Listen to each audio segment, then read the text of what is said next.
শুনলে অবাক হবেন, জাহান্নামীরা অনেক লম্বা এবং যন্ত্রণাদায়ক শাস্তি ভোগ করার পর আল্লাহর কাছে 4টি জিনিস চাইবে, কিন্তু একটিও পূরণ হবে না।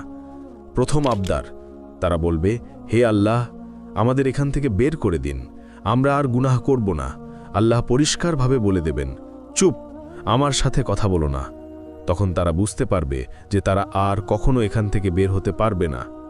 দ্বিতীয় আবদার, তারা জাহান্নামের রক্ষক মালিককে বলবে, আমাদের জন্য আল্লাহর কাছে দোয়া করুন যেন তিনি আমাদের মৃত্যু দেন। মালিক সঙ্গে সঙ্গে উত্তর দেবেন না, 1000 বছর পর বলবেন, তোমরা এখানেই চিরকাল পড়ে থাকো। তৃতীয় আবদার, তারা শাস্তিদাতা ফেরেশতাদের বলবে, অন্তত একদিনের জন্য আমাদের শাস্তি হালকা করে দিন। ফেরেশতারা বলবেন, তোমাদের কাছে কি স্পষ্ট পথ নির্দেশ নিয়ে রাসূলেরা আসেননি? তারা বলবে, হ্যাঁ। ফেরেশতারা তখন বলবেন, তাহলে এখন নিজেরাই প্রার্থনা করো। চতুর্থ আবদার, তারা